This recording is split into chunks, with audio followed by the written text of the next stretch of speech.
Hi, everybody. My name is Melissa Zachary-Zara. I'm the New York Program Director with the SAG-AFTRA Foundation. Thanks for being here today for assessing financial wellness and strategy. Hope you are all well as your families. Today's seminar is going to be recorded, and so we'll send the link out via an e-blast likely in the next 48 hours.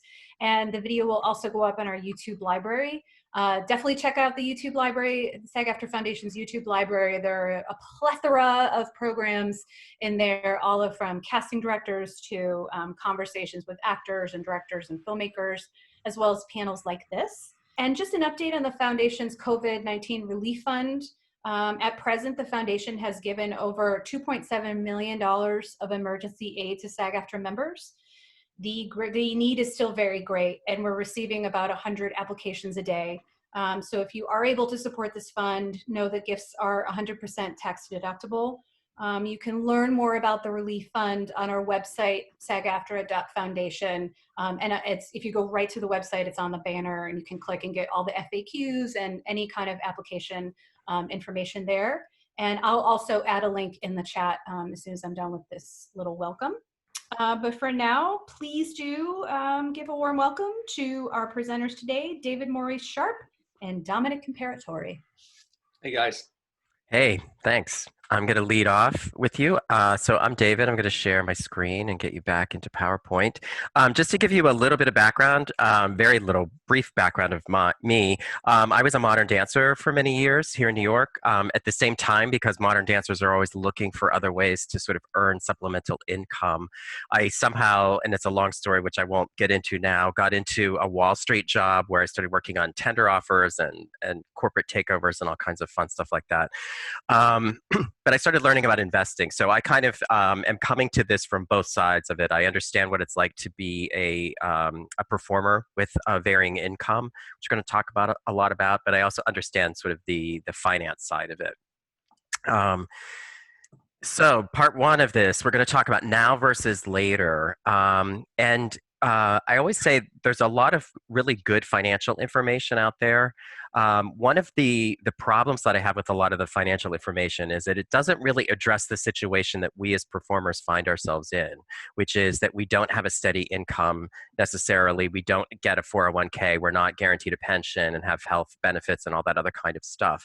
So the typical conventional wisdom, which is usually geared towards those people that do have the 9-to-5 jobs and work in regular jobs, is to kind of throw everything into retirement and not worry about the stuff that's out, any investments outside of retirement, because you're making your salary on that. My approach, and Dominic along with that, is more that you have to kind of simultaneously build both components of your financial portfolio. So you want to build components that are both reserved for later in life when you do get into retirement years, as well as ones that are useful to you now, and that's what we're going to kind of address. My habit to adopt du jour is to start thinking of your investments as employees. So a lot of what we're going to talk about are assets that can help you. A lot of times as artists, we look at investments as being this big, scary void that we're going to be throwing money into, and maybe, hopefully, we'll see something come out of it. I really want us to all change our mentality on that and to start thinking of your assets as being the employees that are working for you. They work 24/7. You don't have to listen to them complain. You don't have to feed them. You don't have to give them benefits. They're just sitting there working for you. And we'll get into some of the reasons of why that can be such a critical element to your financial well-being. So first, let's just talk about what actually makes up a core portfolio. And the important part of a core portfolio is that it needs to be diversified. And the benefits of diversification are that it reduces risk. Putting all your eggs in one basket is never a wise move to make. And if any of you had been employees of a little corporation called Enron Corporation, where you had all of your retirement in the stock of that company, you would have lost everything by having it all there. So by kind of spreading your assets out in a well-diversified portfolio, you spread the risk around and you reduce the possibility that of having exposure to any one particular asset that could harm you significantly. The other reason you want to diversify is that the different kinds of assets tend to fluctuate differently within the market. And if you've been following the markets lately, when the stock market, typically when the stock market goes down as it has over the past couple weeks, although today it looked like it was rallying a bit, the bond market tends to be a little bit stronger. So by having these different kinds of assets, you can take advantage of the surges in the different types of assets. Within each of those categories, bonds and stock, there are also different sort of types of assets that also tend to fluctuate differently. So those are the important elements of diversification. I like to talk about a well-diversified portfolio, core portfolio that's made up of three elements. The first element is cash, and I like to think about cash as the bedrock or the ballast of your ship. The main premise of what makes something a cash investment is a dollar equals a dollar. That means that the actual dollar of your cash doesn't fluctuate on the markets. So if you put $100 into a bank and you went back a year later, the teller wouldn't say to you, well, because of the fluctuation in the value of the dollar, I can only give you $95 back. They're going to be able to give you the $100 back. You may not be able to buy as much with that $100 as you could the year before because of inflation, but it still is $100. So the purpose of having cash in our portfolio is to provide safety, particularly in the form of your emergency cash stash, and that can be really critical at times like this. The next component are the bonds. Bonds basically are loans. So bond instruments are you're agreeing to loan money to an organization. They're agreeing to pay it back to you after a certain period of time, and they're agreeing to pay interest on it. Bonds tend to be more volatile than cash because there's a period of time where they're actually trading on the market. But they're less volatile than stock, which is the last category that we're going to talk about, because at a certain end date, bonds become due and they have to pay you back what you've lent them, right? So bonds kind of take up the middle part of your well-balanced portfolio. They are also sometimes referred to as fixed income instruments because of this regular steady interest payments that the borrower has agreed to pay you. Finally, at the top, the most risky are stock. Stock basically represents ownership in a company. By being an owner, that means that you are entitled to a part of the proceeds or the profits of the company if they choose to pay them. They typically would pay those out in the form of what's called a dividend. Stock are, as I said, they always fluctuate. The prices fluctuate on the market. That makes them the riskiest, but that also makes them offer the greatest potential for return. So those are the components that would make up this well-rounded portfolio, both in assets outside of retirement and in retirement vehicles. And with that, I'm going to toss it over to Dominic to sort of talk about the retirement side of it. Okay, guys, so there are different ways that you can buy stocks and bonds. And what a lot of the industry runs on, a lot of the excitement around the industry is buying them all individually. Going and picking out one at a time. This is what you have Jim Cramer running around MSNBC saying, pick this, sell this one now, buy that one now, at a very fast pace. There's another way that gets a lot less advertising, and that's by buying a group of holdings. And that's a fund, and in particular, I'm talking about an index fund.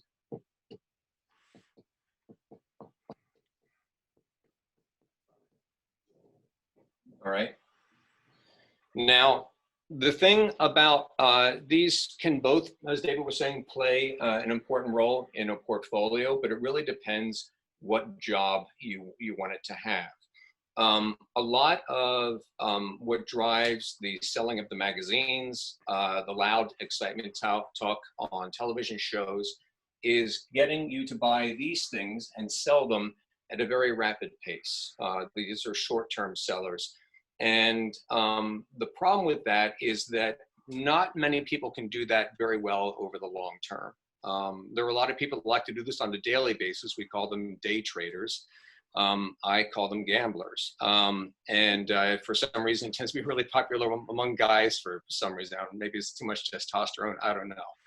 But the point is that these can serve different uh, um, functions in your overall holdings.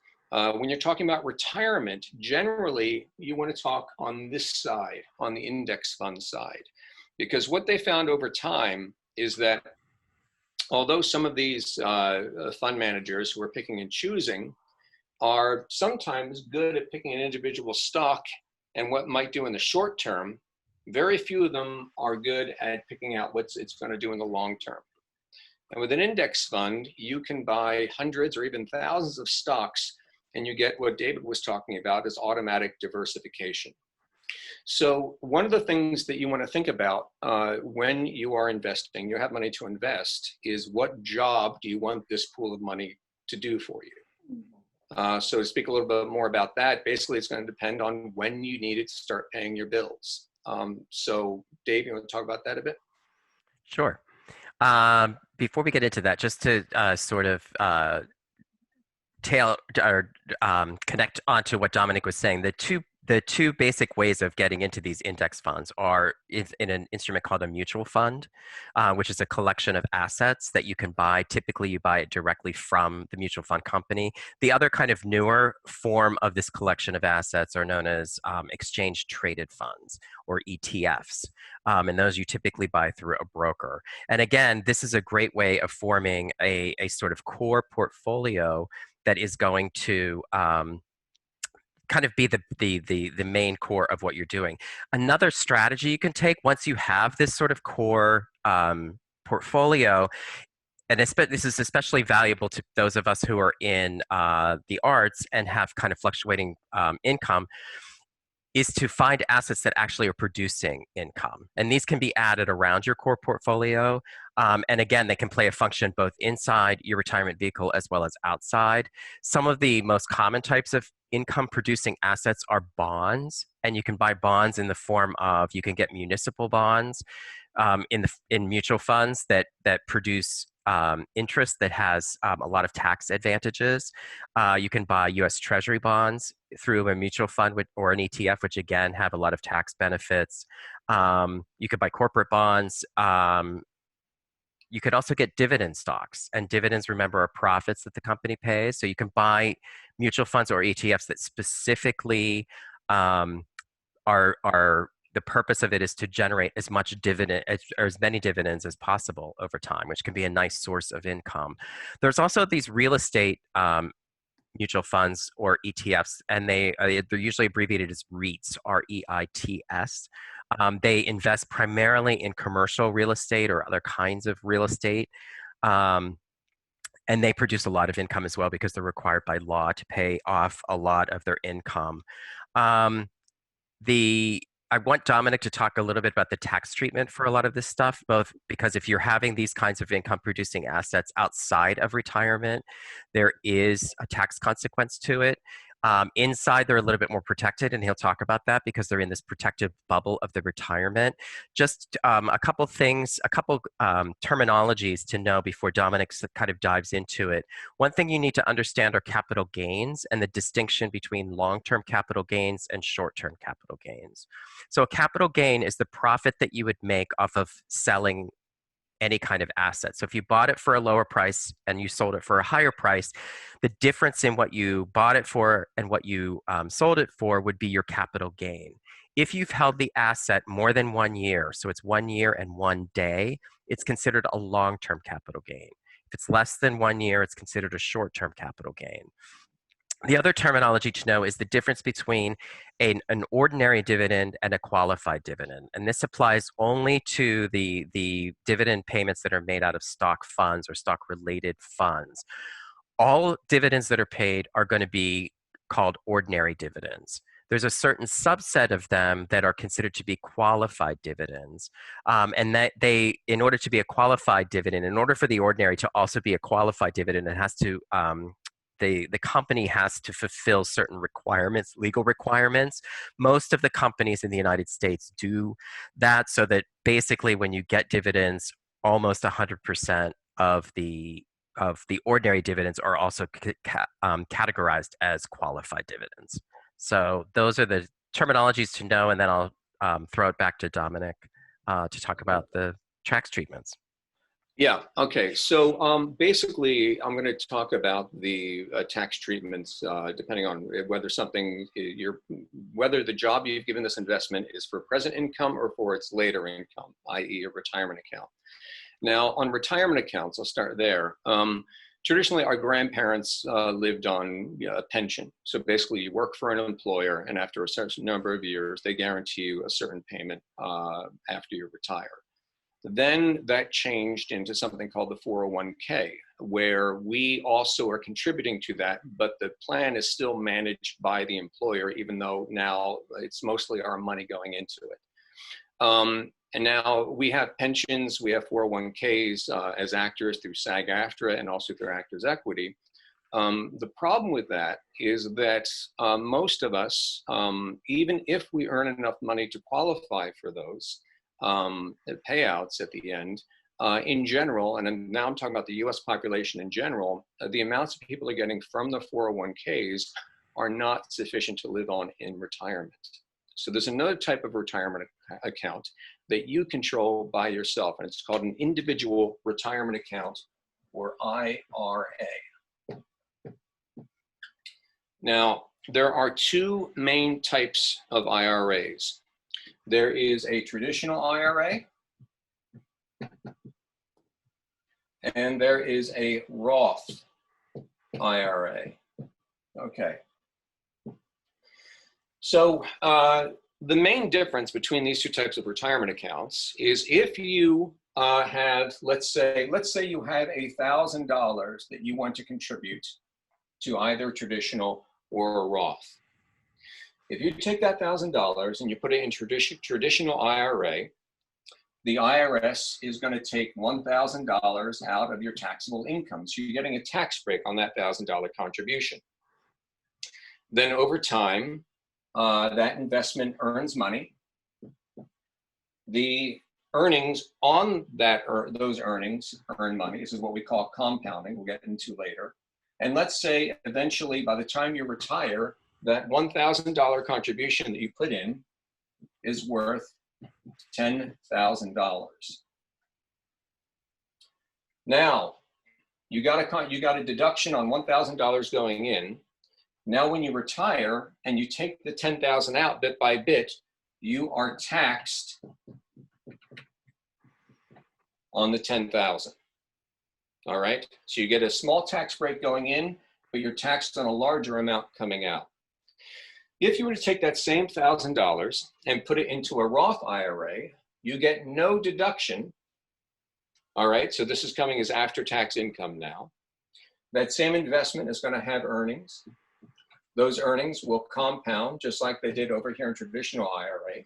And let's say that also comes to $10,000 by the time you retire. When you take that out of retirement, you pay no tax on the entire balance, zero tax. All right. So right off the bat, for most of us as artists, especially if we have a long time horizon towards retirement, Roth IRA is the one you want to be looking at. Okay. Now, just as different types of retirement accounts are taxed differently, different types of our investment income is taxed differently depending on whether it's now or later. So retirement versus present. So let me talk a bit about that.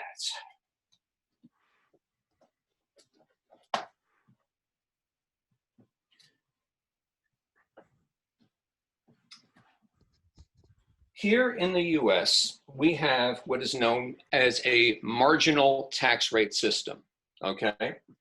And at our marginal tax rate system, it means our income is taxed in chunks as it comes in the door, all right? The first marginal tax bracket is 10%. The next one is 12%. Then we have some in here from 22 to 35. And then we have a real high one up here at 37%, all right?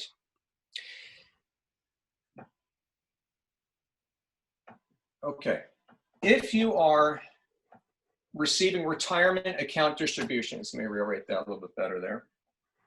If you are receiving retirement account distributions, those distributions are taxed at your marginal tax rate.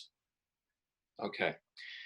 If these investments are short-term, in other words, I'm not short-term, but for present term, and they're what we call long-term holdings. And long-term means you've held it for a year and a day. Okay. Short-term holdings are taxed at your marginal tax rate, but your long-term holdings, a year and a day, are going to be taxed at a different tax rate. And this is called capital gains tax rate. Whole different system, capital gains. If you are Mr. Richie Rich up here, this is where very wealthy people wind up. By the way, us as working class artists tend to top out right around here, around 22%, most of us. Okay. If you are a very wealthy person and you have capital gains income, you are taxed at capital gains rate of 20%. Now, if you notice, this 20% is less than what we're paying as working class artists. All right. So this is what people, very wealthy people, are being taxed on, basically sitting back and watching the money grow, versus what we're paying for our blood, sweat, and tears on sets or on stage. And this is precisely what Warren Buffett was talking about when he says, why is my secretary being taxed more than I am? Because a lot of wealthy people and investors especially earn most of their money through capital gains, not through the marginal tax rate. If you happen to be in this middle bracket here, between 22 to 35%, you're going to be taxed at 15% capital gains rate. And if you happen to be down here in the lower marginal tax bracket of 10 to 12%, which I'm sure is a lot of us right now this year, your capital gains tax rate is 0. No tax, folks. Now, is this unfair to working class people who are working for a living? Absolutely. However, is it still available to us just as it is to more wealthy people? Absolutely. And so this is something that you should take into account when you are planning what job you are giving your money. Now, the next question you're asking yourself probably is, when should I start? David?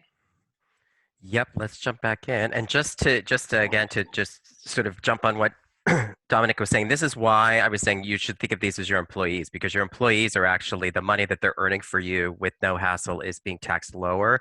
Also, just to clarify with the dividends, the qualified versus the ordinary, with the qualified dividends, they also follow that capital gains tax rate. So if you're in the lower bracket, your qualified dividends are going to be taxed at 0 up to a maximum of 20. So yeah, when should you start doing this?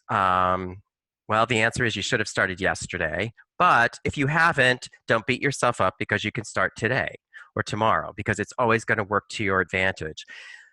The big premise that causes this to always work in your favor is this wonderful thing called compounding. And I like to think of compounding as a snowball rolling down a hill, right? If you think about it, the further a snowball goes down the hill, the bigger it gets, the more snow it can pick up, the bigger it gets, the further it goes, the bigger it gets, the more snow it can pick up. Think of the time that you hold an investment as being the length of the hill, right?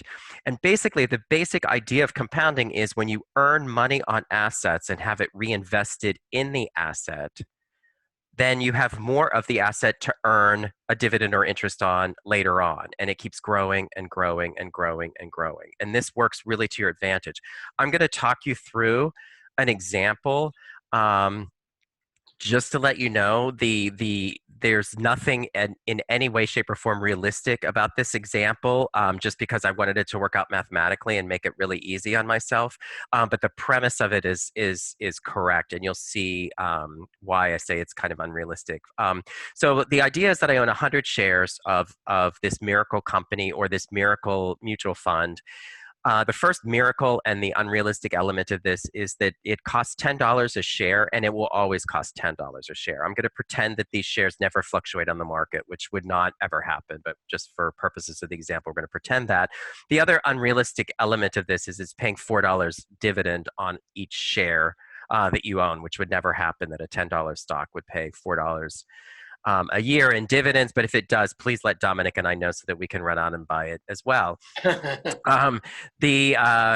So the idea with dividends, when they pay dividends on these on shares, they pay them quarterly. So if you're getting $4 a year, you're getting $1 every quarter for every share that you own. So let's think about what happens the first quarter that you get your dividend payment, right? You have 100 shares. It's $1 per quarter per share. So you're going to get $100 in dividends, right?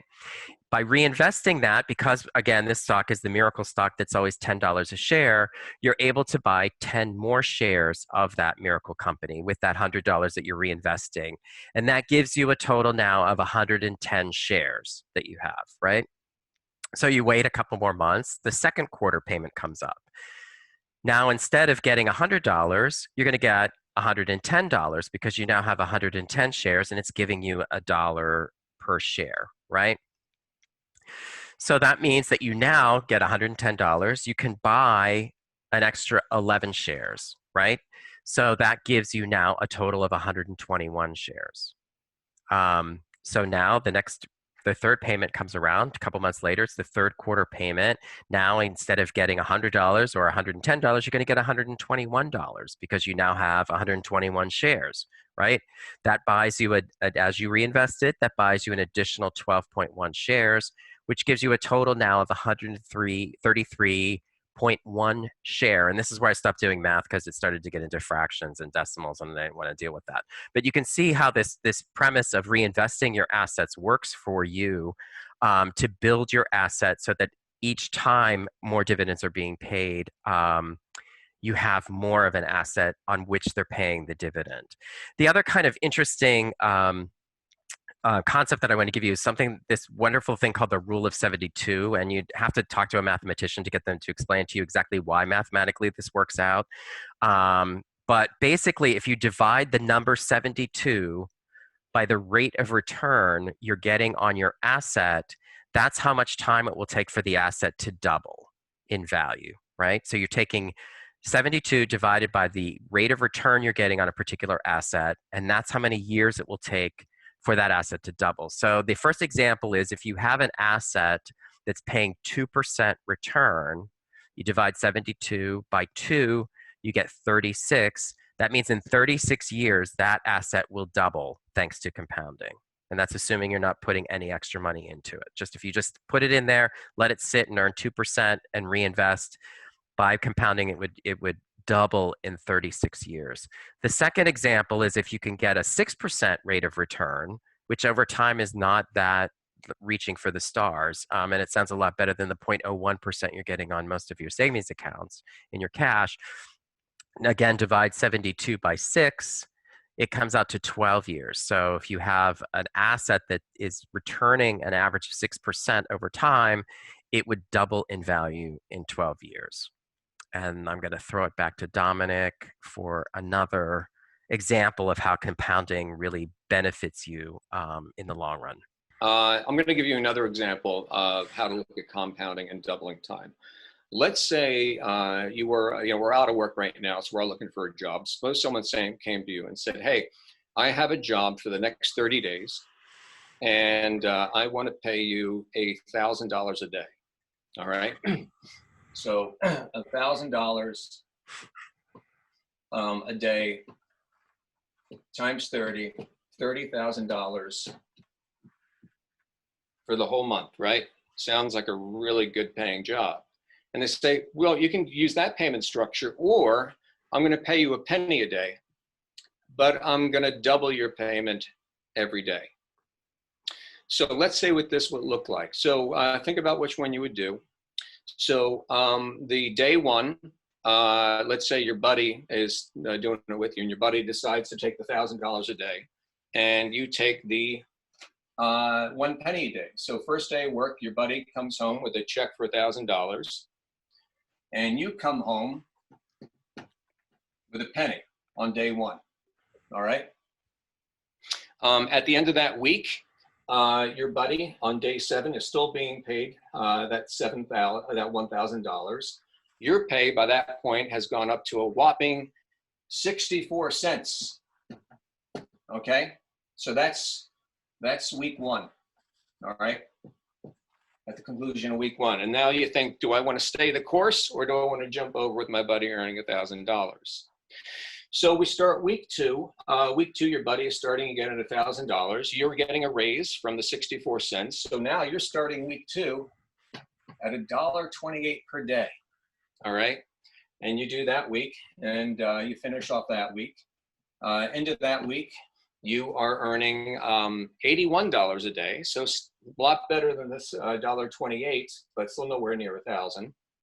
And then you start week three. Week three, your starting pay is $163.84. All right, a day, and your buddy is still being paid $1,000 a day. And at this point, you can see we're already into week three here. Who wants to jump ship now? All right, this is really taking a while. Well, a funny thing starts happening as this goes through the week. By the last day of the week, day 21 here, your pay, your daily pay is not $163. It's now $10,485 for the day. Okay, who wants to jump ship now over to the other payment structure? None of us. We want to stay on this one, right?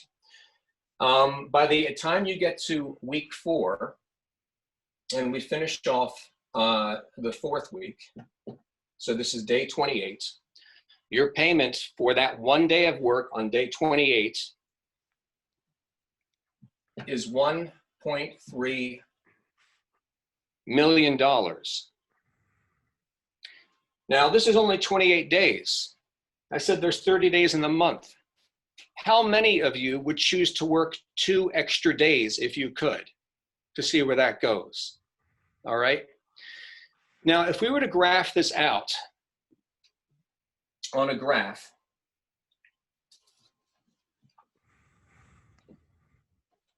what this would look like is over time, you start here, and the line's very flat, not doing much, not doing much, not doing much, and it starts to increase, and then the rate of increase starts to go up, and it starts to skyrocket straight up. And it's up here where wealth is made, and intergenerational wealth. But the point I was making before is that you never get to there unless you put in this run-up time here.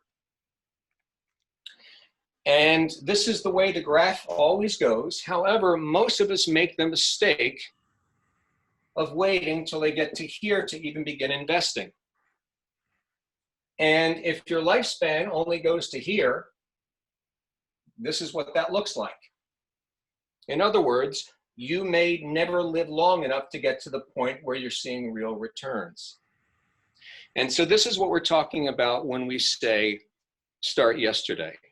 Now, the challenge for us as artists, working class artists, especially when we're starting out, is that this coincides down here at a time when we're young and we're not making a lot of money, and we say, I can't afford to put money away for retirement. I'm barely making ends meet. But if starting here is how you get to there, you can't afford not to invest when you're young. All right, that's how important this is. And people who wait just a couple years, the compounding never makes up for the years that they waited. Okay, that's the math. Now, practically speaking, how do you come up with the money? Okay, now there are different ways. The big part is that we need to look at is how do we budget appropriately to allow this to start to happening now. So David has a wonderful budgeting system and that I personally use and can vouch for. Dave, you want to talk about that a bit? Yep, let's jump back into the PowerPoint. So how do we get the money to start doing all of this, right? The biggest problem that we face as performers with fluctuating income is getting away from the feast or famine mentality, right? Because what happens is when we don't have any money coming in, we don't do anything. When we suddenly get a gig that pays us a lot of money, what do? We spend a lot of money, right? And then when, again, that starts to dry up, we look back and say, well, why didn't I save some of the money when I was had the money coming in? So this is a method of getting kind of tricking yourself into not falling into that feast or famine mentality. The first step in doing that is to calculate out what I like to call your monthly nut. And that's how much it costs you to get through any given month. And just let's go through some of the categories of what you want to do. This is a great exercise to do at least once a year. I often do it in January just because that's kind of the beginning of the year and a good time to do it. You want to include your housing costs. You want to look at utilities. If your utilities fluctuate from month to month, just kind of try to come up with an average. You're looking for the average amount that it takes you to get through any given month.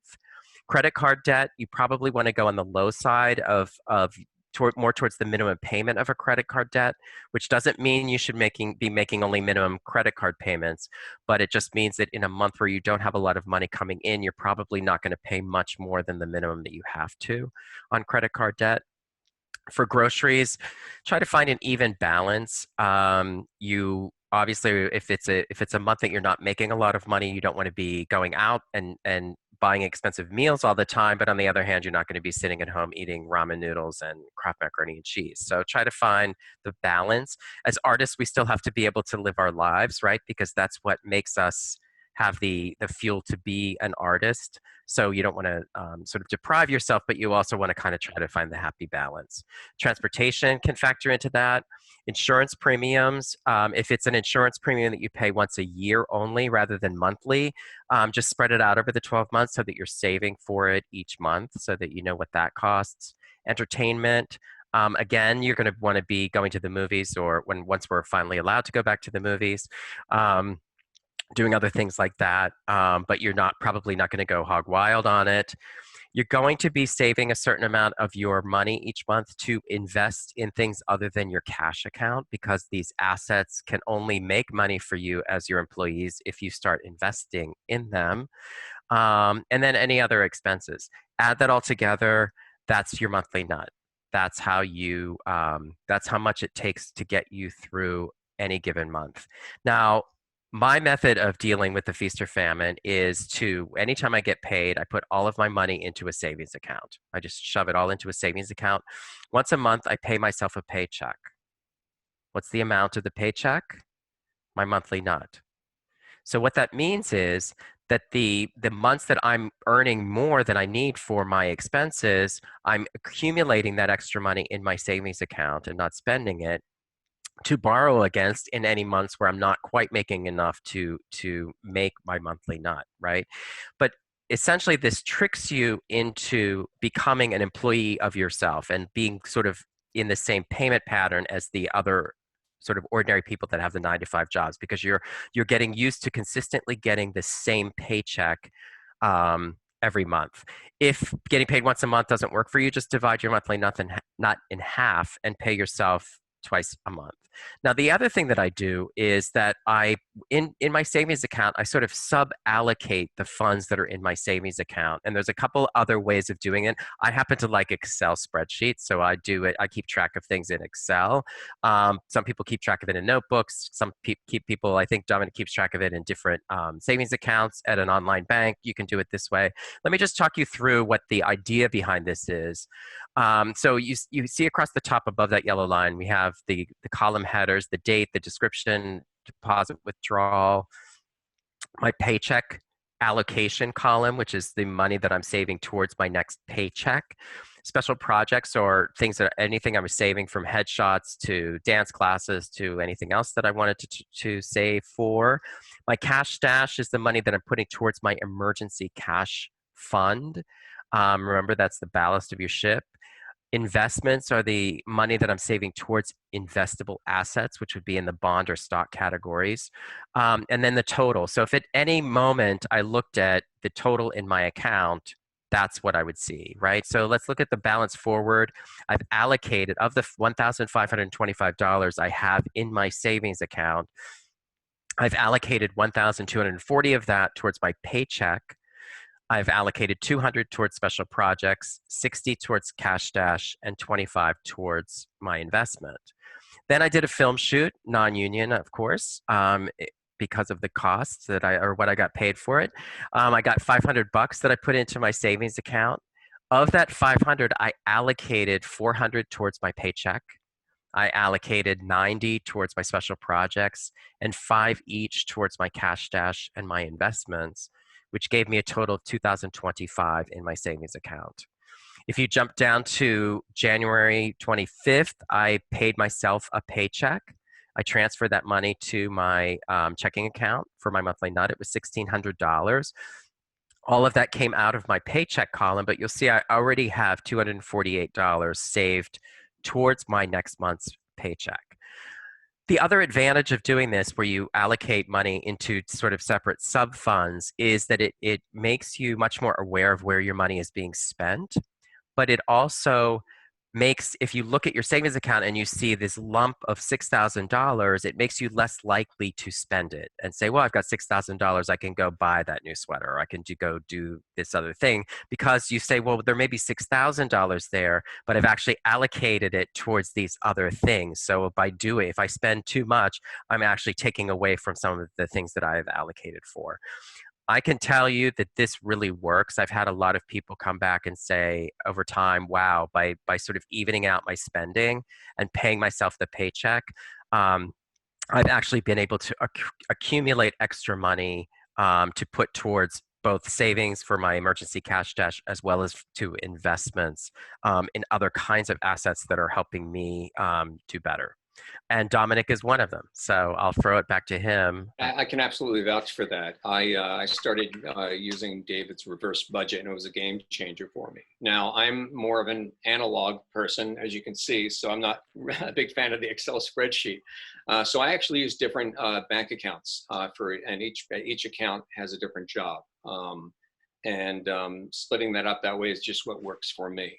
Another thing that's worked for me too is that to come up with my budget, I spent a good month and a half literally writing down everything I spent, because most of us don't really track that too well.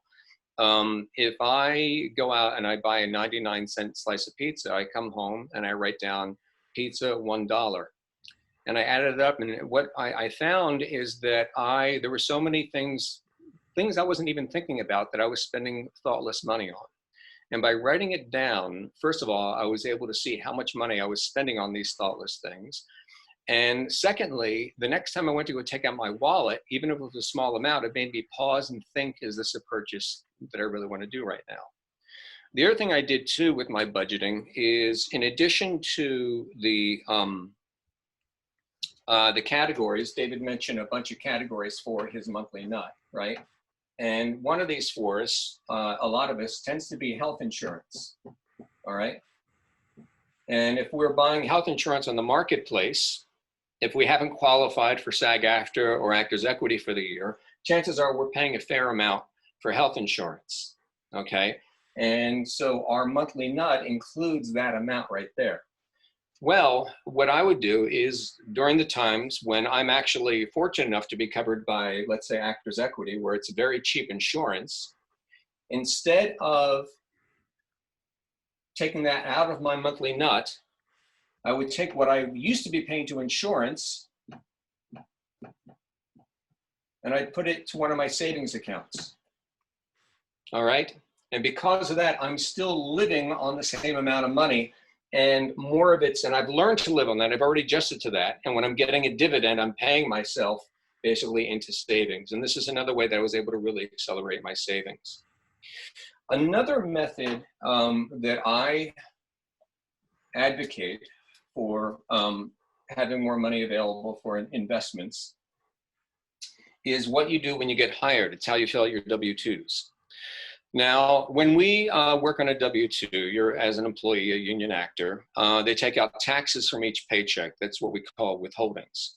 And there are taxes when you work on a W-2, you have federal income taxes withheld. You have state. Here in New York City, we have local. And then you also have amounts for Social Security and Medicare. All right. When you work as an independent contractor, self-employed, they will give you a 1099 miscellaneous.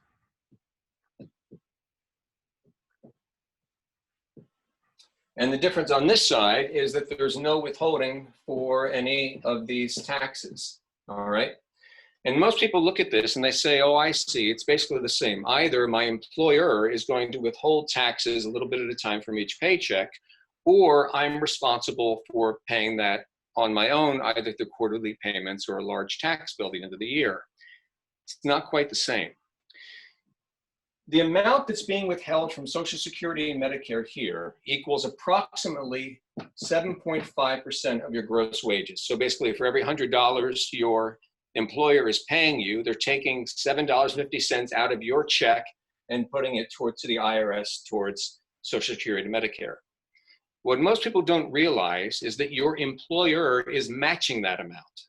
So the IRS is actually getting 15%, because there's 2 halves to the 7.5 here.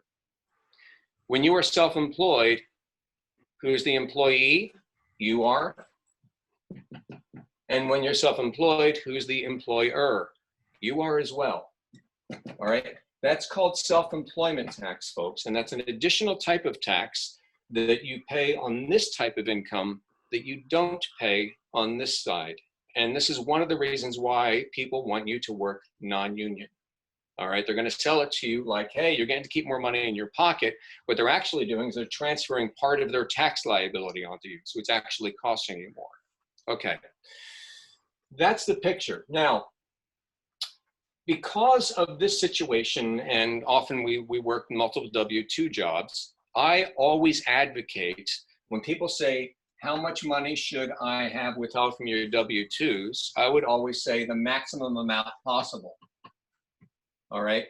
And on the system that you guys are used to in the past, that was either by putting down a, you know how they give you that form W-4, and you're supposed to add up if you have one job, put a 1. If you have a second job, put a 1. If you like the color green, put another 1. You're winding up with like a 3 or a 4 down here. Traditionally, 1 was the highest number you would ever want to put on a W-2. Okay, and if you put down a 1 on the W-2 and your employer has their books set up properly, you should basically break even for the year. But that's an if, that can vary. However, with most of us working multiple W-2 jobs, this math simply breaks down. So I would advocate taking a 0 on the W-2s, have them withhold more income. Not only is it going to help offset over here, if you have that income, you're more likely to wind up with a refund at the end of the year. And so when it comes tax time and you're wondering, how do I fund my emergency account? How do I fund my little soldier's account that David was talking about? How do I fund my retirement account? That refund is a way you could do it. So this is another way, what I call sort of a backdoor savings scheme, is have more money withheld from those W-2s.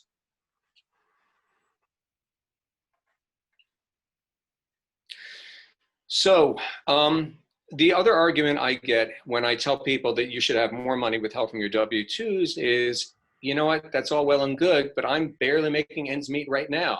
I can't afford to have more money withheld. I need to live on that right now. And if any of you had an unexpected expense that came up, say for $600 out of the blue, could you write a check for it without sweating just a little bit? I know I couldn't.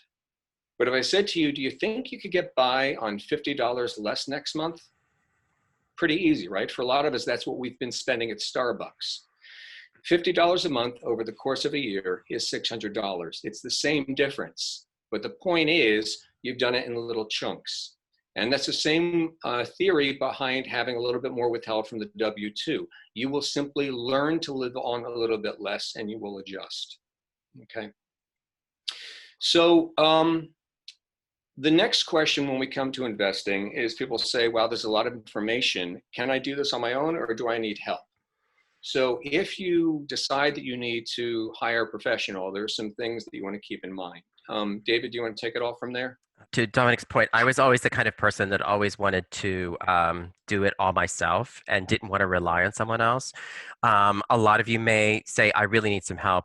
I have absolutely no issue with people hiring somebody to help them with their finances. I think the important thing is that for me, with for you is to understand enough to make sure that you're not being taken advantage of, because you've worked too hard for your money. You don't want someone to take advantage of it. And there's nothing worse than hearing those horrible stories of people who have worked so hard and lost money because their financial advisor wasn't helpful to them. There's two main questions that I think it's really important if you're starting to talk to a financial advisor or financial planner that you want to ask. The first question, and this has been getting a lot of press lately, is which standard do you hold to? Or do you hold to the fiduciary standard, or do you hold to the suitability standard? You always, in my opinion, want to look for someone who's holding to the fiduciary standard. And the difference between the two is, with the fiduciary standard, that financial advisor is required to recommend or invest money for you in a fund or an asset that is the best for you, right? With the suitability standard, as long as it's a comparable asset, they're allowed to invest in that for you. And the reason they might do that is, let's say that, and Dominic's going to get into this a little more in a second, but let's say that it's a financial advisor who the only way they make money from you is by getting a commission on the funds that they put your money into, right?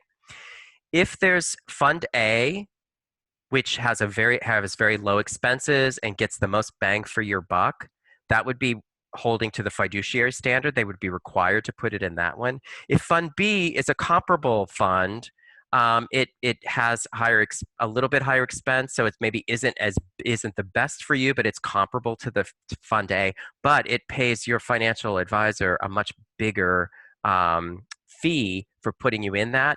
Then he could put you in that, and he would want to put you in that because he wants to make money off of it. That would be adhering to the suitability standard. So there was some movement to try to make everyone adhere to the fiduciary standard. It's kind of fizzled under the current administration. They're kind of fighting that a lot. But that's a question that you would always want to ask of your advisor. Which standard do you hold to? Is it the fiduciary standard or the suitability standard?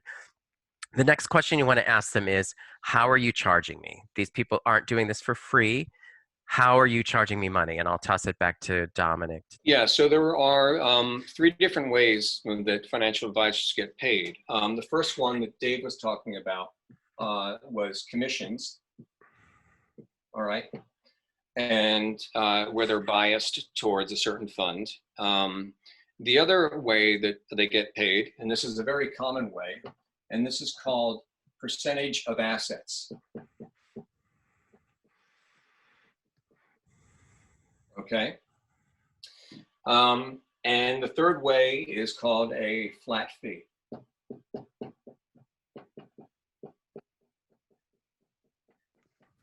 So let's talk about these. David talked about the commissions a little bit. This, I have to say right off the bat, is our least favorite one and the most expensive way to go. I wouldn't advise it for anyone. Percentage of assets, this is the way most of the retirement advisor industry has worked for years. It's probably what your parents have done in the past. And they will typically charge 1% or more of assets. And that sounds not like a lot of money, 1%. What's the big deal? The problem with that, however, is that when they have done math on this about compounding, when we were talking about compounding before, you saw what compounding from 1 penny does, okay? The compounding on the fees that you're paying has the same effect. That's compounded stuff that could have been in your retirement account that's not now. And so in essence, that stuff adds up tremendously over time, and it can. The other way to get investment help is through a flat fee. In other words, you are paying them just for their time, for their service. Most of us, if we are in a well-balanced retirement portfolio, we'll only need to rebalance once, maybe twice a year. And you go in basically for these checkups. So it's the equivalent of going in and paying for your dental checkup once or twice a year versus keeping your dentist on retainer the entire year. All right. And this is far cheaper this way. So one of the things that I tend to prefer if I'm looking for an investment advisor is one, instead of getting someone who's on commissions, you want someone who's independent. All right, so they have no tie to the investment company, that they adhere to the fiduciary standard as an independent advisor. And also, I think flat fee is a really great way to go. Now, some of you may have very complicated situations and you feel comfortable with having that person on the line all the time and you want to do that. That's fine if you choose to do that, but just know this is a more expensive way to go. All right, so just what I advocate is whichever one you have, make sure you know which one it is. Great. I just want to share one more screen with you before we have Melissa jump in with some of your questions. And that is contact information for Dominic and I. Both of us are more than happy to answer questions for you. There's Dominic's website and his email address. At the bottom, that's the cover of my book that I published. If you have any interest in a primer on saving and investing, it's available in most outlets, all my contact information. I also send out an email every month with just a quick tip and some ideas for a hit list of things you can work on. If you have any interest in being on that, just email me at some point and I'd be happy to put you on that. So if you want to take a quick screenshot of that, or maybe at the end we can pop it up again after we do some questions. We'll turn it over to Melissa with questions. The first question is, I always end up underpaying my federal taxes because I get so many small residual checks. They don't take out enough. Yeah. Is it wrong to keep my cash working for me and pay the small penalty for underpaying? That's something you would have to do the math on. My issue with underpaying is that we can be, that can catch you unawares in a year when your income changes. If your income is steady and you can make those calculations, then fine, you can go ahead and do that. The problem for most of us as actors is we have a fluctuating income. And so what that may work well for 1-2 years, and then suddenly you book a job and it throws all the math off. So I prefer, what I do personally is I would rather withhold more money and then decide to put the money to work once I get the refund. Great. Second question, with the current pandemic situation, how many months of emergency funds or cash do you suggest setting aside before starting to invest into mutual funds? Great. Good question. Despite the fact that we're in a pandemic, for the conventional wisdom for ordinary people, the people that work 9 to 5, is you should have 4 to 6 months in an emergency cash stash for emergencies like what we're going through now or some other kind of personal emergency that isn't quite so global. For artists that have fluctuating incomes, I usually tell you to have 10 to 12 months of cash in your cash stash, which usually makes people panic because they think, oh my gosh, I'm never going to have that. It doesn't mean that tomorrow you have to go out and suddenly come up with 12 months worth of living expenses in your cash stash, right? What I typically also tell artists is if you currently have 0 nuts in your emergency cash stash, you probably want to get at least 1 or 2 under your belt before you start investing in some of these other kinds of assets. Once you have 1 or 2 under your belt, though, then you want to be simultaneously building up your additional nuts in your cash stash at the same time you're investing in some of these other assets, which are going to give you more bang for your buck. Right? Because if you wait the full 10 until you get the full 10 to 12 monthly nuts in your emergency cash stash, you're going to miss out on all that compounding from these other assets. So try to get 1 or 2 under your belt. Once you've got those, then you're going to simultaneously be building additional nuts in your emergency cash stash at the same time you're building up some of these other assets, which are going to be giving you the benefits of being your employees. The next question, besides contributing the max per year in a Roth IRA, which is they have $6,000, and having some long-term investments that we contribute to monthly for dollar cost averaging, what else is best as far as allocation of funds, emergency fund and high yield savings? What else? Great. I'll jump in and then Dominic, feel free to add on to that. As I said, you want to have probably 10 to 12 months of emergency cash as your ultimate goal, 10 to 12 nuts in your cash stash. For the bond and stock part of your portfolio, And this goes for both assets inside and outside of retirement, and then I'll qualify that a little bit. The old rule of thumb was between those two assets, you want to own your age in bonds. So if you were 25, you would want to have 25% in bonds and 75% in stock, right?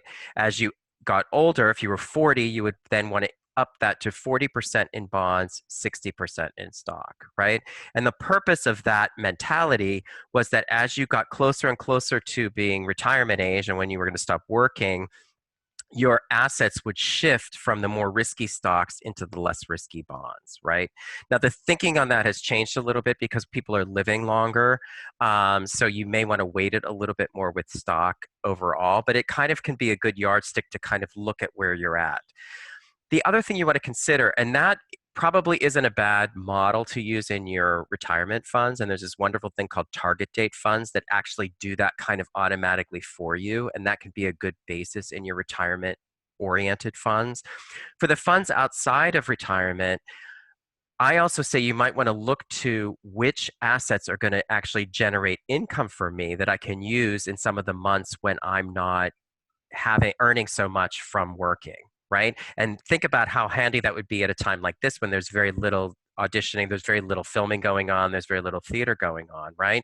So these assets that are specifically geared towards generating income, if those are outside of your retirement vehicle, while you're working, you're having them reinvested and you're taking advantage of compounding and it's getting bigger and bigger and bigger, but you know that it's an asset that's building up that if you needed the money at like a time like now, you could stop having the proceeds reinvested and you could instead have that sent to you to use to help pay your bills.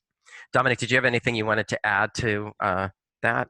Yeah, one other thing about the target date funds and how much to do stocks versus bonds. The whole idea behind that is the real earning engine is going to be the stocks. It's never going to be the bonds.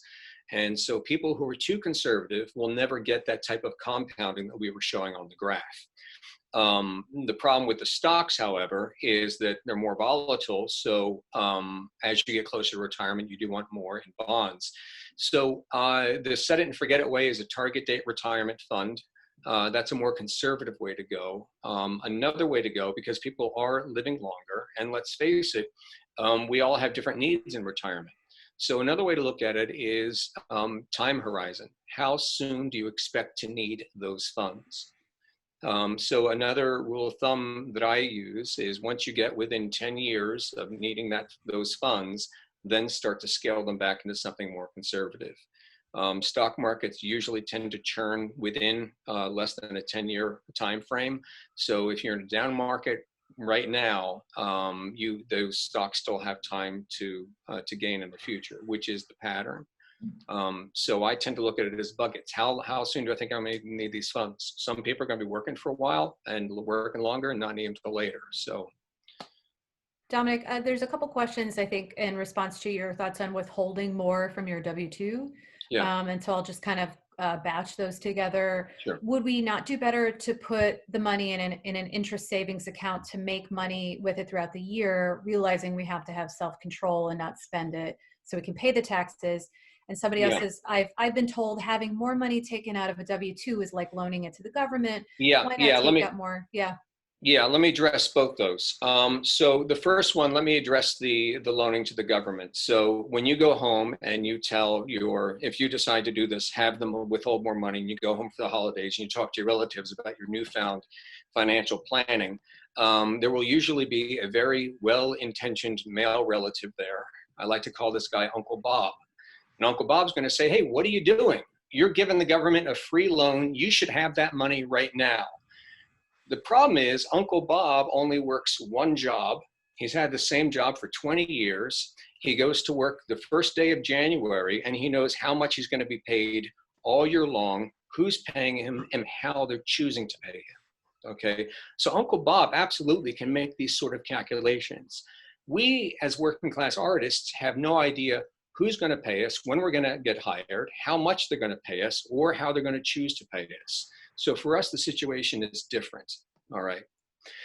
The second question on, is it better to actually invest that money and earn interest? Well, right now we are basically at a zero savings rate. The interest rate on high yield checking accounts are so low, they're actually lower than inflation. So any money that's sitting in a savings account right now, earning interest, is actually losing money because it's paying less interest than the inflation rate. And secondly, if you choose to do that, the IRS doesn't like you to do that because they're saying, hey, everyone else is paying on time, you should too, and they can assess what's called an under withholding penalty. So if you don't have enough withheld during the year, they can actually penalize you on it later. So for all those reasons, I prefer withholding more at the source. Great. And one more question about W-2s. Yeah. Is it not in our interest to put exempt on W-2? It's not in your interest to put exempt. That's the equivalent of putting 9 allowances on the W-2. That means they're going to withhold hardly anything. Shifting to, how do you feel about services like Betterment and other auto investors? Yeah, go ahead, David. Sorry. Basic, Betterment, and Wealthfront are two of the most well-known sort of investment vehicles that are considered to be robo-advisors, for those of you that aren't familiar with that. So a robo-advisor essentially is a computer algorithm that is determining a portfolio for you to invest in. So when you open an account at one of those places, the first thing they do is they ask you some questions to assess the level of risk that you are willing to take with your investments.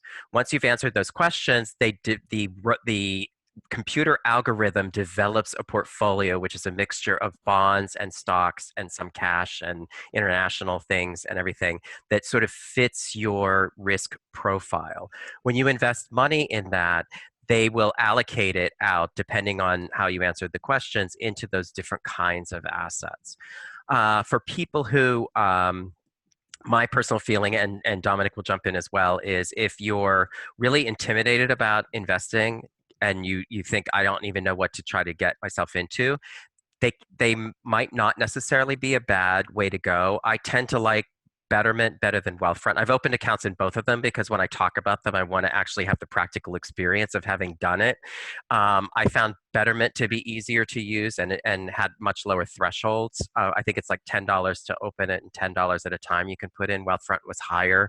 Wealthfront also generated more tax information when it came tax time, which really turned me off because they were churning a lot of it.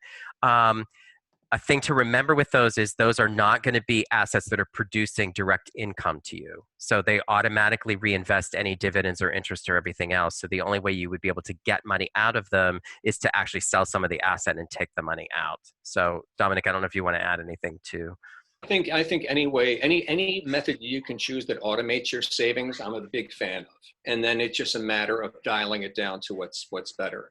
I prefer to, instead of doing that, I like to invest in a total stock market index fund.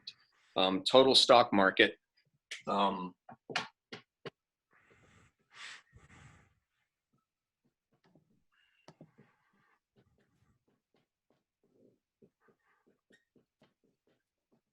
and what I do is I set up a certain amount of monthly savings. So when I add up all my monthly nut expenses, one of it is a certain amount that goes into that. And by investing in that, first of all, I get automatic diversification. And it doesn't require rebalancing for a long, long time because it automatically rebalances with the market. So that's what I do. But whatever method gets you to, if you automate the process, that's the biggest thing. Because when we get into the habit of saying, well, maybe I'll do it this month, it won't happen. So whatever it takes for you to make this as an automatic habit, like paying rent, that's the one I would say is the best one to do for you. And there was a term that came in in the question I just want to emphasize, which speaks to what Dominic was saying too, which is dollar cost averaging. And that is that you agree to put the same amount of money each month into an asset. What that does for you is that it means that at times when the share price of the asset that you're buying is very high, you're buying a smaller number of shares. And when the share price is very low, you're buying a larger number of shares, which means over time, you tend to pay a lower price per share on average. And that's a really important thing to do. So not only does it mean that you're consistent in investing, but that you're averaging out and getting a lower price for the asset that you're buying. And that's why with something like Betterment, because it only has like a $10 minimum, it can be a good method of getting into the investment. Some of these stock market index funds can also have very low amounts of money that you need to invest. So if you can get in the habit of even doing $10 or $15 a month into these assets, it can be really helpful. Go ahead, Dominic. The other thing that's good about that is, and now I'm getting a lot of questions, is, okay, so we know that we should buy when the market is low. So I'm going to wait till the market hits bottom, and then I'm going to buy. The problem is no one knows when it's going to hit bottom. And when it hit bottom, it's not like it's going to hit bottom and then go straight up. It's going to go like this for a while. So what dollar cost averaging allows us to do is take advantage of that jagged pattern mathematically. That's what works out the best. So many people say, well, I'm going to wait until I see the stock market start turning. That's what everyone's thinking. And then I'll be smart and I'll put it in then. The problem with that thinking is, the market is unpredictable in the short term. So hitting that target is next to impossible. And secondly, when you look at historical stock market returns, the most significant returns happen on maybe 3 days out of the year. And if you happen not to be invested on those 3 days, then your returns over time are going to be far, far less.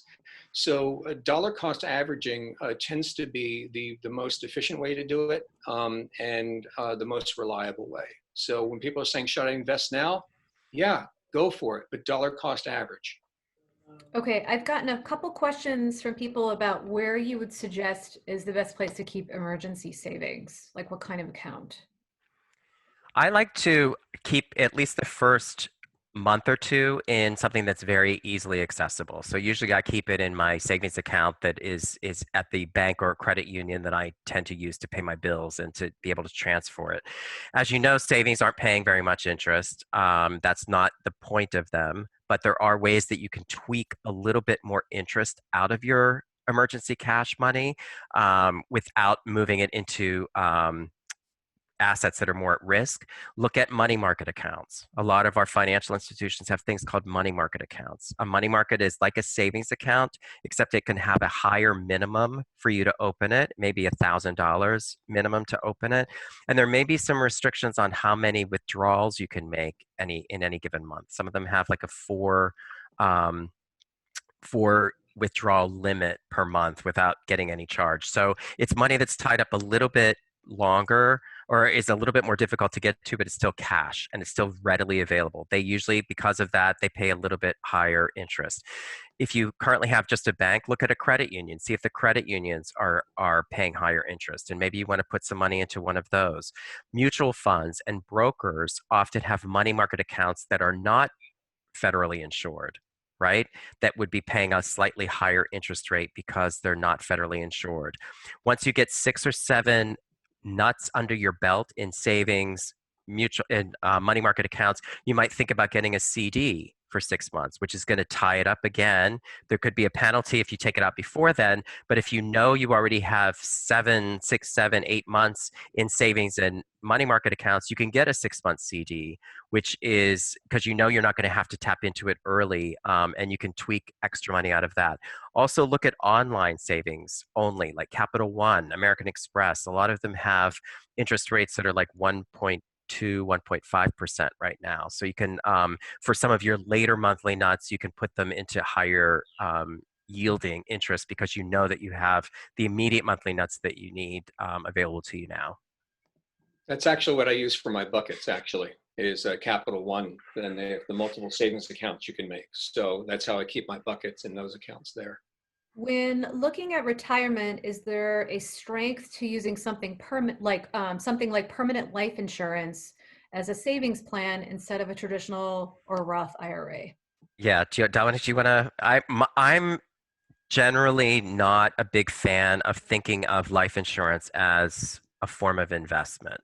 I tend to, if the times that I really look at life insurance and when I think you need it is if you have somebody that is relying on the income that you earn to survive. So if you have a spouse that can't work or would really be harmed by you not being able to provide income, or a child or other kind of dependent, um, I don't tend to look at insurance products as part of my well-rounded, diversified investment portfolio.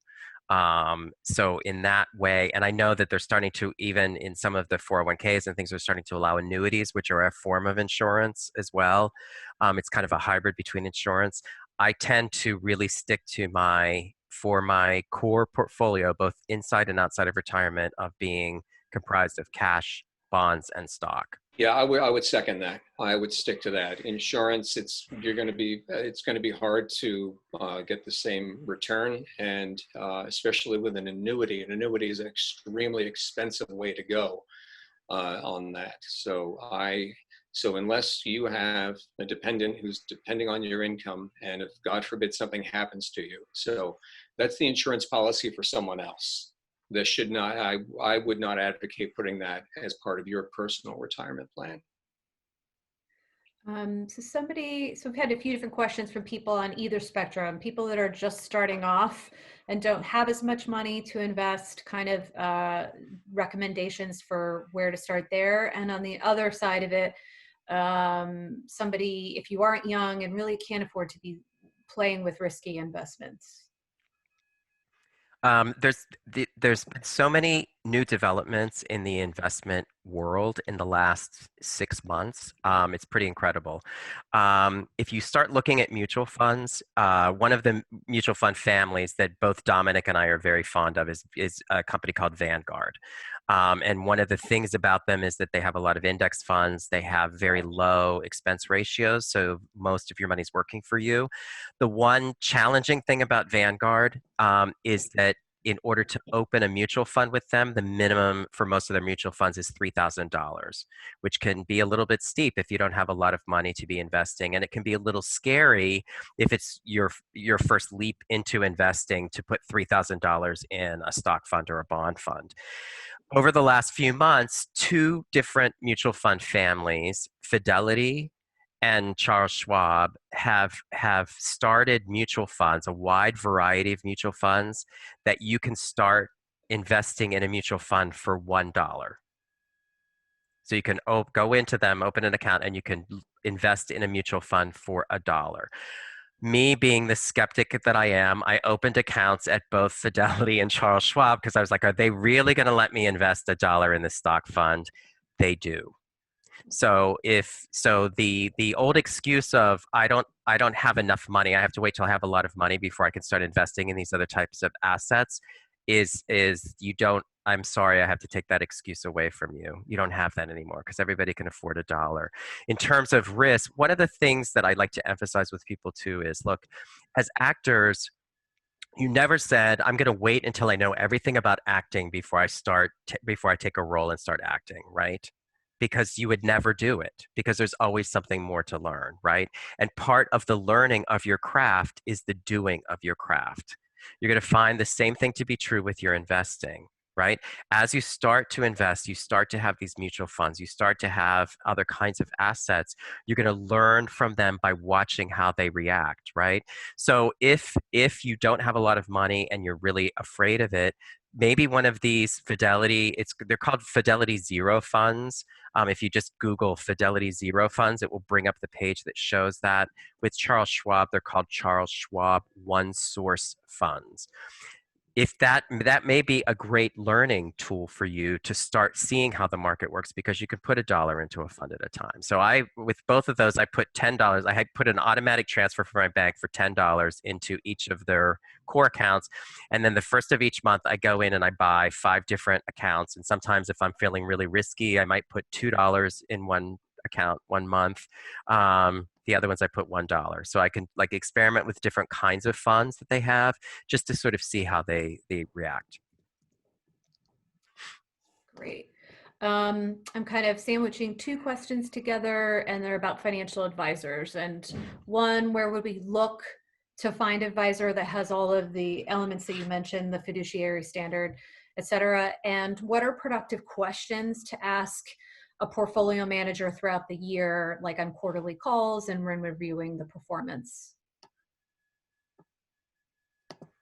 Dominic, do you want to take any of that? Yeah, sure. So as far as, what was the first part of the question, Melissa, again? How to find financial advisors that meet all the criteria that you mentioned that are the best way to Well, go. one thing is, like a if you just fiduciary. simply, if you Google independent, that's what the key words are independent financial advisor. So independent is a big part. And there are some advisors, and they will put that right up front. There are actually even networks. I think the Garrett network might be one. There are some networks that only have independent advisors that are fee only. And that's pretty easy to find with a quick Google search. I think also, doesn't the Actors Fund also maintains a list of financial advisors that adhere to the fiduciary standards? So I don't know if SAG-AFTRA Foundation does, but I know the Actors Fund does. They do, but they're not all fee only. Some of them are percentage of assets. So you'd have to check that, yeah. Yeah, and as far as the the question, checking in quarterly and whatnot, if you are investing for retirement long term, you should really only be checking in on this maybe once or twice a year. And if you have a total stock market index fund, you don't really need an advisor for that, frankly, because you are automatically diversified. A lot of advisors in the traditional model, especially the percentage of assets under management, tend to shy away from the total stock market index, and they like to do a lot of activity. They like to keep really busy. Some of them honestly believe it's going to do better, even though statistically they have not over the long term. And secondly, it's also a way for some advisors to prove that they're actually doing something for you. And so if you have an advisor who's doing a whole lot of activity during the year, that'd be something for you to look into. And what I would do is take a read on index investing. And I would recommend that you look up the guy who invented index investing is named John Bogle.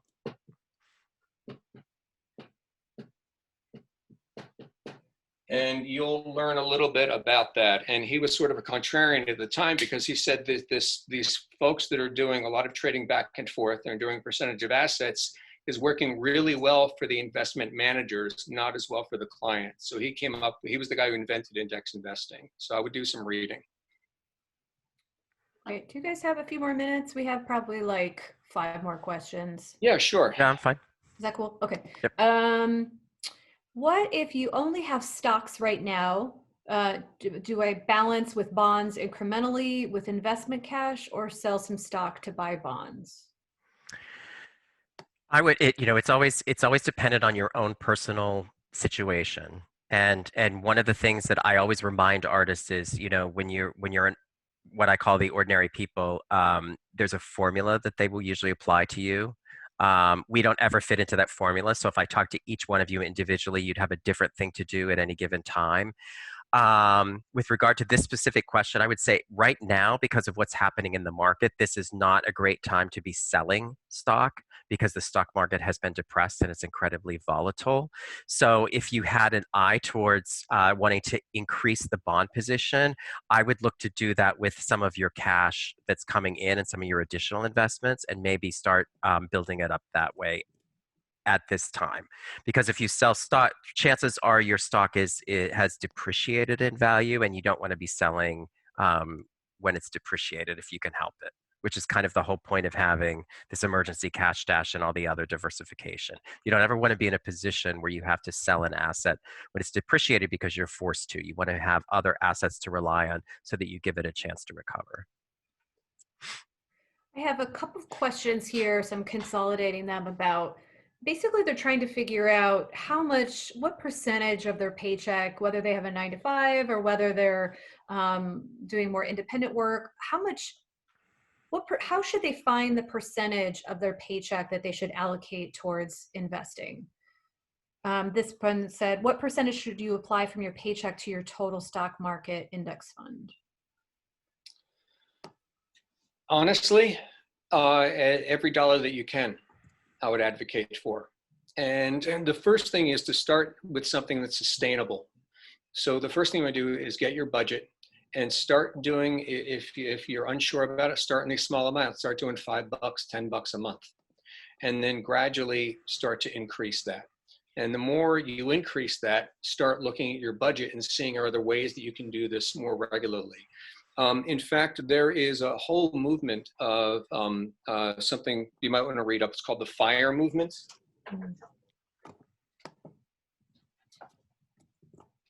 And this is something I also encourage you to look up, the FIRE movement. Financial Independence, Retire Early. This started with a whole bunch of people who were making, basically making a fair amount of income, and said, actually, we would rather put an extreme amount into savings now when we're young, because we know if we let it compound long enough, we can retire at age 30 or at age 40, because we're investing extremely aggressively early on. And these folks are putting in 40, 50, sometimes 70% of their paychecks into retirement. So I would advocate for the maximum that you can.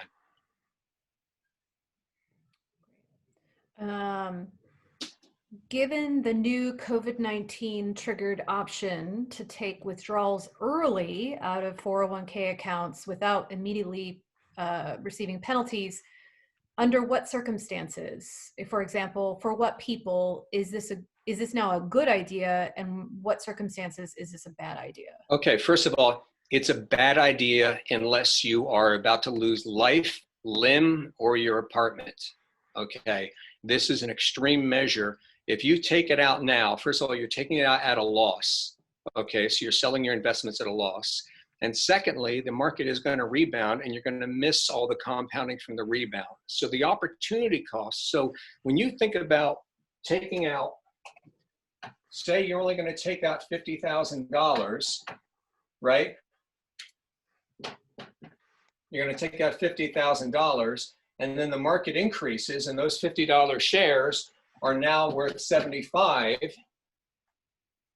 You've missed all that gain in there. So taking out that 50 actually cost you 25,000 right there. Okay.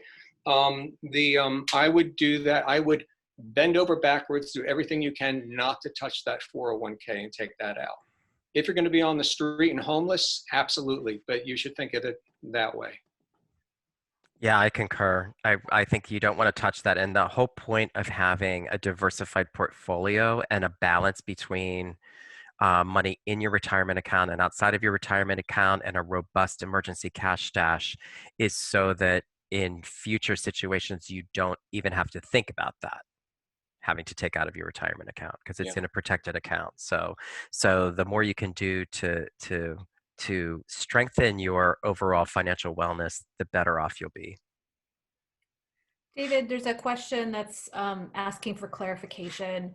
Mm-hmm. They're saying if you have under 12 months savings for monthly to pay all your bills, keep it in an account even though the account makes no money, and you should not be investing in a spouse's 401k, forced employer at 3% of the income for couples 50 plus. Still do bonds instead. Does that make sense? Yeah, it does. It's very dependent upon specific circumstances. But again, I get back to, if you currently have no monthly nuts, you want to have one or two under your belt before you start investing in these other kinds of assets, whether it's a spouse's 401k or retirement or assets outside of retirement. Once you get one or two nuts under your belt, you want to simultaneously be building these other investments at the same time so that you can take advantage of compounding.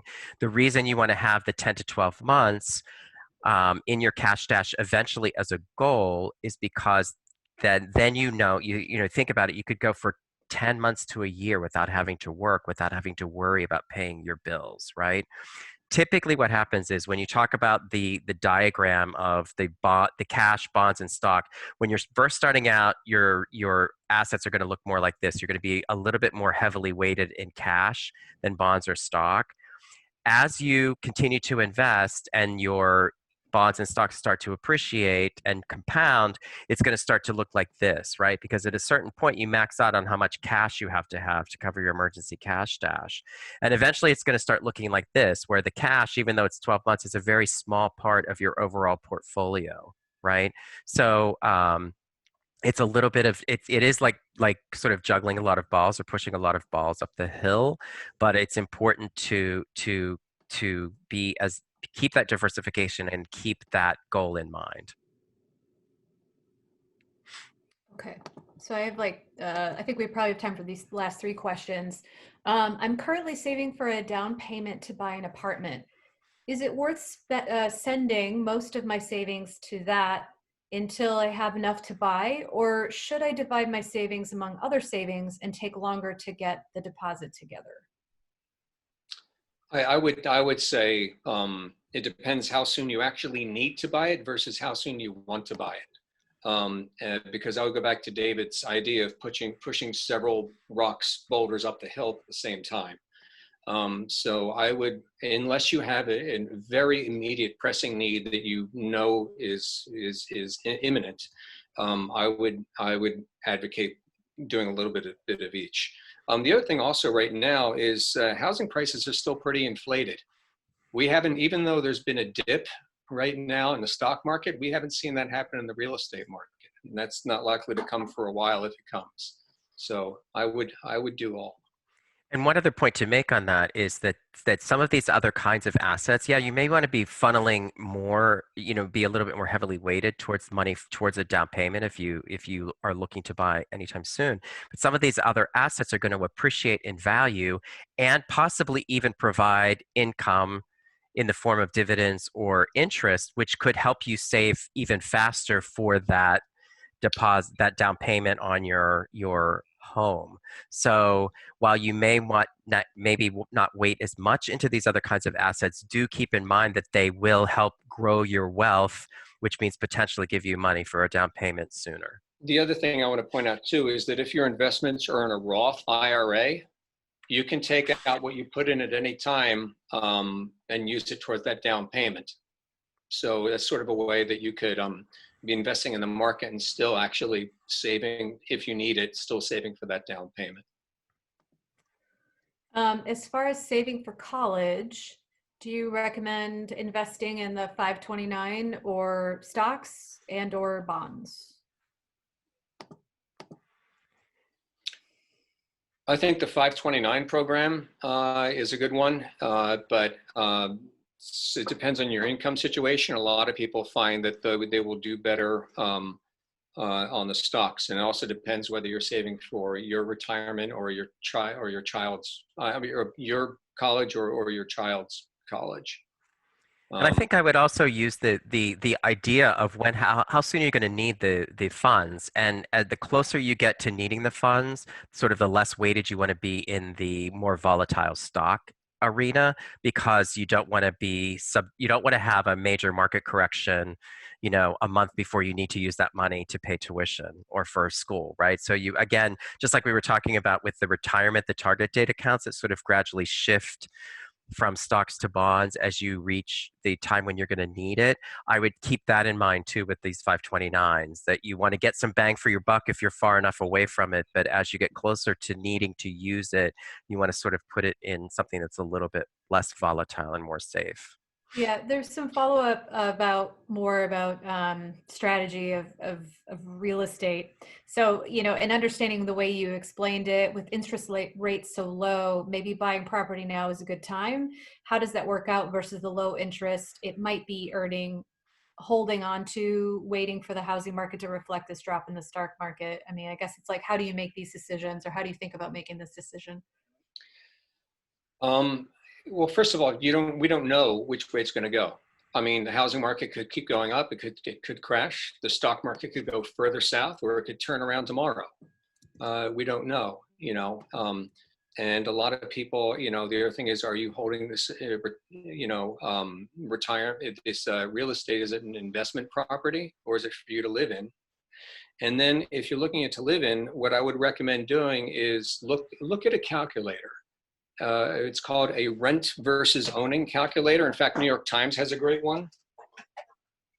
And you can plug in basically the parameters based on where you live, rent versus own.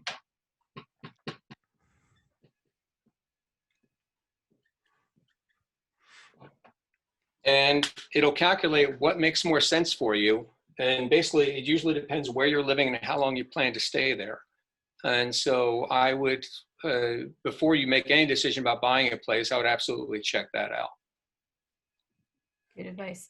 And the last question, I mean, this might be more of a philosophical, existential, but for artists, how will we know if and when we can, quote unquote, retire?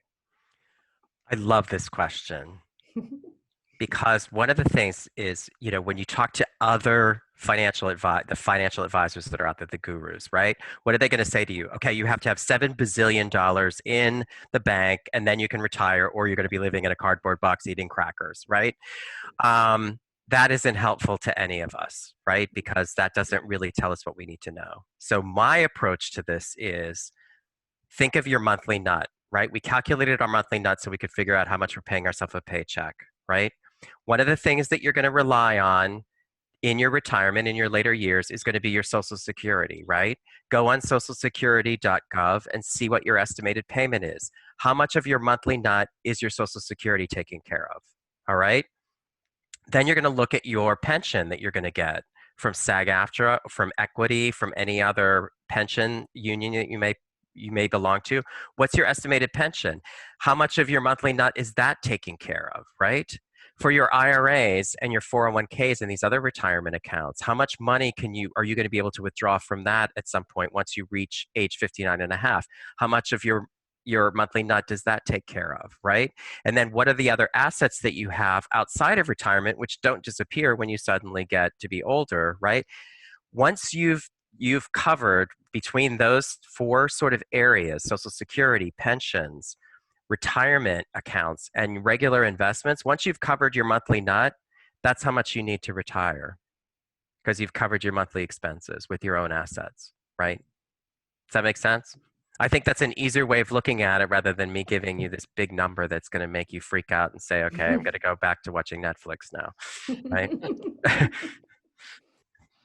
Oh, this has been actually so helpful. Thank you so much, David and Dominic. I really appreciate it. I mean, we're already getting lots of awesome comments saying, this is the most valuable financial wellness discussion related to artists. So well done, you both. Fantastic. And thank you everyone for joining. And again, we will be sending you this link in the next few days, so you'll be able to rewatch it and see all the slides. And everyone be well. Thank you. Great, thanks, bye. Thank you. Bye, everybody.